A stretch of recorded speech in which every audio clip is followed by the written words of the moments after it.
New York's #1 news. Channel 7 Eyewitness News. Tonight, what went wrong? A parking garage in Lower Manhattan collapses, killing one person and injuring several more. Good evening at 11 o'clock. I'm Sandra Bookman. And I'm Joe Torres. Bill and Sade are off. Here is the very latest on the collapse. Emergency workers are still on the scene. The building is not stable, and there are fears it could collapse even more. Also tonight, some residents forced from their homes. Pace University evacuated. No word yet on plans for tomorrow.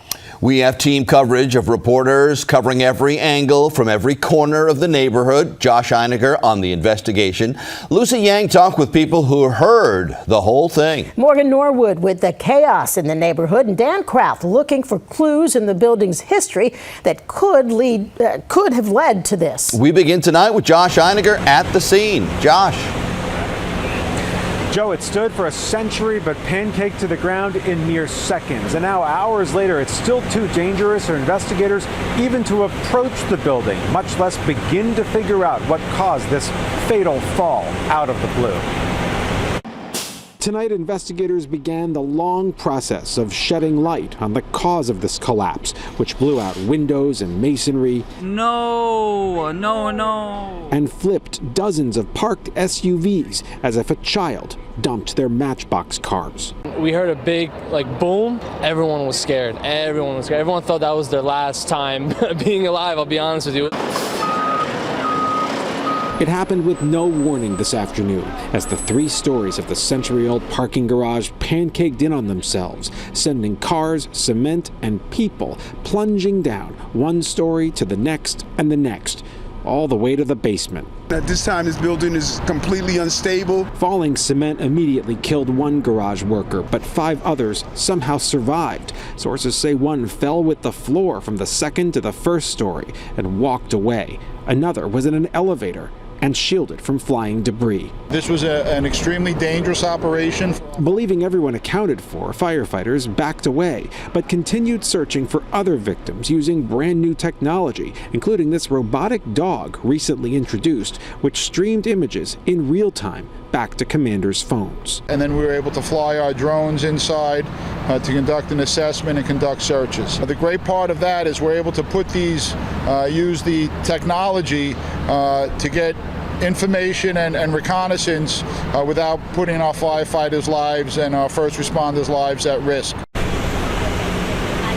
And there were no other victims, at least as of last report. And so we know of 6 people who were in the garage at that time.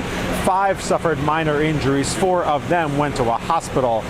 As for the man who died, he has not yet been identified. In fact, it's still too dangerous for the medical examiner even to retrieve his remains. And we're live at the scene in Lower Manhattan tonight. Josh Einiger, Channel 7, Eyewitness News. Josh, thank you. Now, when the whole thing came crashing down, people understandably scared for their lives and fearing the worst. Some of them forced from their homes tonight, the future up in the air. Eyewitness News reporter Lucy Yang in Lower Manhattan with that part of the story. Lucy? Well, Sandra, as you can imagine, residents here on Ann Street are shaken tonight. They cannot go home, and if they were customers of this garage, they just lost their vehicles and their sense of safety. Their confidence that New York City buildings are not supposed to just collapse has been rocked. I'm in shock. It's, what can I say? There is a gaping hole in Sandy Imhoff's apartment tonight. She's lived here 40 years and now cannot go back to her second-floor loft. She remembers the construction noise next door being louder than usual before the garage collapsed. They've been doing work, pounding on the floor. It was getting a little ridiculous this time, and they were really pounding. Something crumbling down like a free-for-all. Christine Yu says her building was shaking as the garage floors buckled and sent a shower of cars into a mangled heap. Her SUV was parked on the roof where you can see it tipped onto its side. It was pretty scary, but now we're just a little bit more scared about, the condition of the guys. It was very scary at first, hearing the crumbling of the garage. And when we came out, there was just sirens and lots of noise. The Cohen's Nissan, also on the roof, is now resting on its nose. Pieces flake off on the car every once in a while from ceiling, but that's kind of normal wear and tear on a building. But you know, we didn't think it was going to collapse. They put all the minivans and SUVs, all the very heavy cars on the roof, and it's a very old building. Jim Slattery parked his car at the garage minutes before the fatal collapse. I arrived at 4 p.m., parked the car, walked around the corner to a cafe, grabbed a cup of coffee, took about 10 minutes, come out. I see a whole bunch of activity in the street. I had no idea there was a collapse. For longtime customers of this garage who use it every day, see the workers every day, and know them by first names, the loss is heavy. They consider the workers neighborhood friends. We're live in Lower Manhattan tonight. I'm Lucy Yang for Channel 7 Eyewitness News. All right, Lucy, thank you. Eyewitness News reporter Morgan Norwood continues our coverage with a look at how the neighborhood is being impacted tonight by what happened. Morgan. And Joe, that crumbled parking garage actually borders a Pace University dorm and this parking garage right behind me. And all night long, I have seen driver after driver show up here, obviously looking for answers, and their cars, by the way, just to get turned away. All of this as displaced Pace University students pace this neighborhood, wander this neighborhood, searching for answers and waiting on the all clear to return home. Tonight, the area surrounding the scene of that deadly parking garage collapse in Lower Manhattan glowing with red lights. Fire trucks positioned on every street bordering the garage on 57 Ann, where fire officials continue to work to determine what caused the three-story parking garage to crumble. Honestly, I kind of thought it was just construction. It happened at a parking garage that borders a dorm at Pace University, the school ordering everyone in its nearby buildings out. I saw smoke. I went out to get my friend, and then we heard an announcement telling us to evacuate. The Pancake parking garage also backs into another parking structure, this one on 27 Beekman, run by City Parking. Workers were inside when the neighboring garage gave way. It was a big boom. We were in the elevator when that happened. It was a big boom. We were there as fire investigators went in and out of the Beekman parking deck, assessing if it was safe to reopen. Drones whizzing above, cars blanketed in dust and debris, piles of bricks peeking through the crime scene tape. At one point, the garage opens and some drivers were allowed to get their cars, but not without confusion. At this point, safe, damaged, destroyed, but I had to pay $27. They should just be getting the cars out, not charging money. That was around 6 p.m. and within 10 minutes, fire officials shut down the garage and deemed the structure unsafe.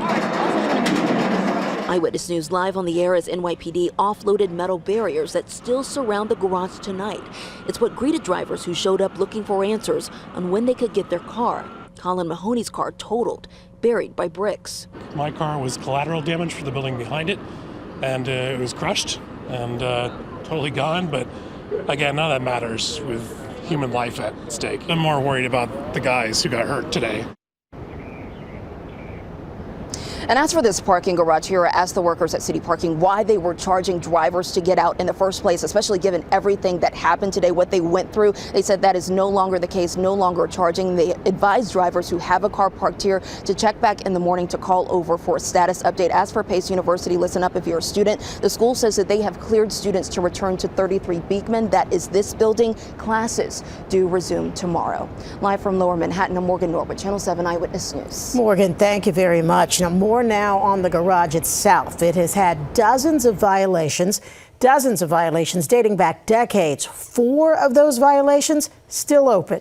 Eyewitness News investigative reporter Dan Krauth has been digging through the building's history, and he's here now with what he's learned. Dan?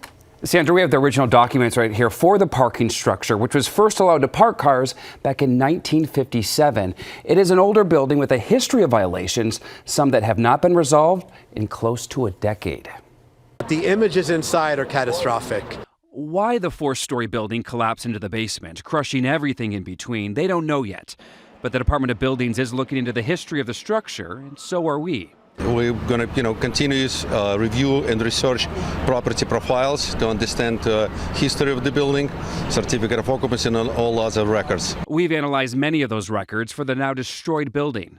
The owner has been issued dozens of violations since it was turned into a parking structure back in the 50s. 4 of those violations are still open and have not been resolved, even though they were issued years ago. They range from not having a proper fire exit in a stairwell back in 2013, another for having broken and defective stairs in 2009, plus a violation for having defective exit lighting in 2003. And take a look. Another that same year for missing concrete on the steel beams of the first floor and exposed rear cracks. Remember, this was almost a decade ago. In all 4 of the cases, city records show the owner paid the fines, a total of $2,500, but the cases were never closed. They remain open tonight. There are some active violations on the building dated back to 2003, but in 2010 was application filed, which not indicated violation was corrected, but it was filed. That means back in 2010, when the owner applied for and received a new business license, there's no indication those cracks, stairs, and lighting issues had been corrected, at least not at first glance. The city office that gives out business licenses is a different city office that inspects buildings. A new law was recently passed requiring parking structures to be inspected every 6 years in New York City. That first round of inspections under that new law are currently taking place. The city has not said when the last time this building was inspected or what they found. Joe? All right, Dan, thank you. Stay with us on the air and online as we follow this story to learn more about the person killed and what led to today's collapse in Lower Manhattan.